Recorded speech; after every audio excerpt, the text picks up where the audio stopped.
ಎಲ್ಲರಿಗೂ ನಮಸ್ಕಾರ. ನಿಮ್ಮ ಮನೆ ಮಗಳಾದ ರೇಖಾ ಶಂಭು ಪಟೇಲ್.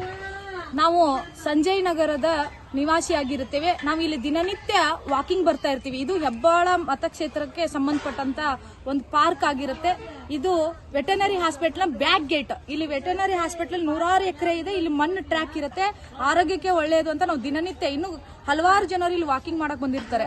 ನಿನ್ನೆ ಆದ್ರೂ ನಾವು ಇಲ್ಲಿ ವಾಕಿಂಗ್ ಬಂದಾಗ ಈ ಪಾರ್ಕ್ ಎಷ್ಟು ಸುಂದರವಾಗಿತ್ತು, ಕೂಡಕ್ ಚೇರ್ಗಳ ತರ ಇತ್ತು, ಮತ್ತೆ ಪಾರ್ಕ್ ವಾಕಿಂಗ್ ಮಾಡಕ್ಕೆಲ್ಲ ಚೆನ್ನಾಗಿ ಇತ್ತಪ್ಪ. ರಾತ್ರಿ ನಿನ್ನೆ ಬಂದು ಇವತ್ತು ಬಂದು ವಾಕಿಂಗ್ ಮಾಡಕ್ ಹೋಗಕ್ ಬರ್ತೀವಿ, ಇಲ್ಲಿ ಎಲ್ಲ ಕಿತ್ ಬಿಸಾಕ್ ಬಿಟ್ಟಿದ್ದಾರೆ.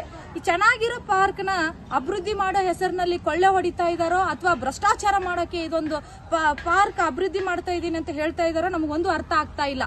ನಾವು ಸಂವಿಧಾನದ ಅಡಿಯಲ್ಲಿ ಇದೀವಿ. ಇದೇ ಕಾಂಗ್ರೆಸ್ ಸರ್ಕಾರ ಸಂವಿಧಾನ ಅಂತ ಹೇಳ್ತಿದೆ. ಅದೇ ಸಂವಿಧಾನ ಅಡಿಯಲ್ಲಿ ನಾನು ಒಬ್ಬ ಭಾರತದ ಪ್ರಜೆಯಾಗಿ, ಭಾರತದ ಒಬ್ಬ ಸಾಮಾನ್ಯ ನಾಗರಿಕಳಾಗಿ ನಾನು ಈ ಪ್ರಶ್ನೆಯನ್ನ ಮಾಡ್ತಾ ಇದ್ದೀನಿ ನಿಮಗೆ.